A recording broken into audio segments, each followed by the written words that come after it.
حدیث نمبر 4۔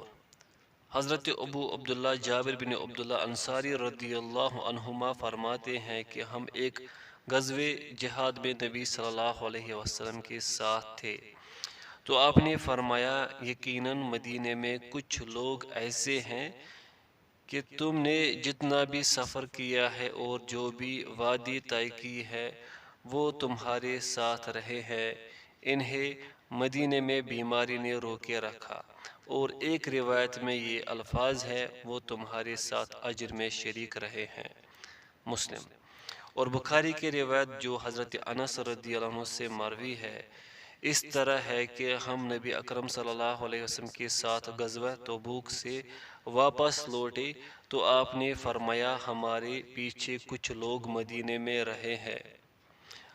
میں رہے، ہم جس گھاٹی یا وادی میں چلے وہ اجر و ثواب میں ہمارے ساتھ تھے کیونکہ حضور نے انہیں وہاں روکے رکھا۔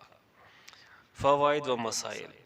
اس سے معلوم ہوا کہ اگر کسی شخص کے دل میں جہاد کی نیت اور جذبہ صادق موجود ہو لیکن کسی عذر شرعی کی بنا پر شرکت سے معذور رہا تو اللہ تعالیٰ اسے گھر بیٹھے ہی جہاد کا اجر و ثواب عطا فرما دے گا۔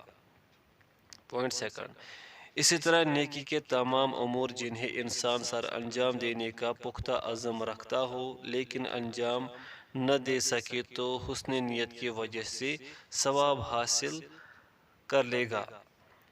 اس طرح اگر کوئی شخص برائی کا پختہ عزم رکھتا ہے لیکن اپنے برے ارادے میں کامیاب نہیں ہوتا تو اسے بھی اس کا گناہ ہوگا۔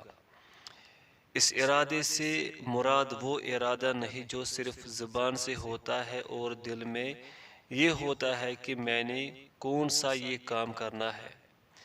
راوی حدیث حضرت جابر بن عبداللہ رضی اللہ عنہما ابو عبداللہ جابر بن عبداللہ بن عمر بن حرام بن کعب بن غنم رضی اللہ عنہما، ان کی کنیت ابو عبداللہ ہے۔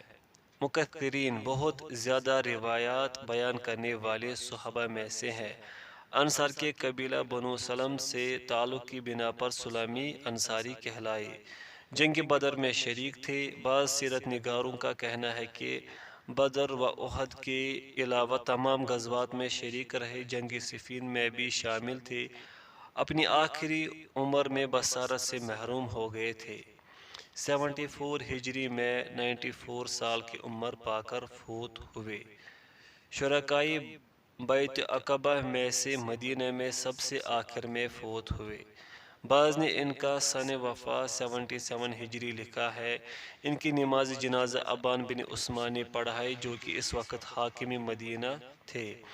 ان سے 1540 احادیث مروی ہے۔ حضرت انس بن مالک رضی اللہ عنہ۔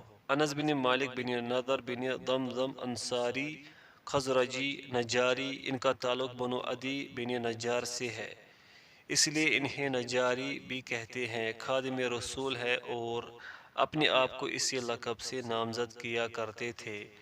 نبی اکرم صلی اللہ علیہ وسلم کو ان سے بہت زیادہ محبت تھی۔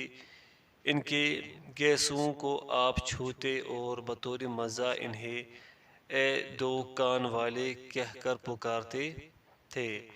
ان کی کنیت نبی اکرم صلی اللہ علیہ وسلم نے ابو حمزہ اس وجہ سے رکھی کہ یہ حمزہ نامی ترکاری نہیں کھاتے تھے۔ بدر میں رسول اللہ صلی اللہ علیہ وسلم کے ہمراہ تھے۔ ان کے لیے نبی اکرم صلی اللہ علیہ وسلم نے دعا کی تھی، اے اللہ ان کے مال، اولاد اور عمر میں برکت فرما۔ اس دعا کی برکت کے باعث ان کا باغ سال میں 2 دفعہ پھل لاتا۔ اولاد میں برکت کا یہ عالم تھا کہ جب یہ فوت ہوئے تو ان کے لڑکے اور لڑکوں کے لڑکے 120 کے لگ بھگ تھے۔ ان کے اپنے 80 بیٹے اور 2 بیٹیاں تھے۔ انہوں نے 90 یا 91 یا 92 ہجری میں وفات پائی۔ بعض کے بقول ان کی عمر 163 یا 110 یا 107 یا 103 سال تھی۔ کتب احادیث میں ان سے 2286 احادیث مروی ہے۔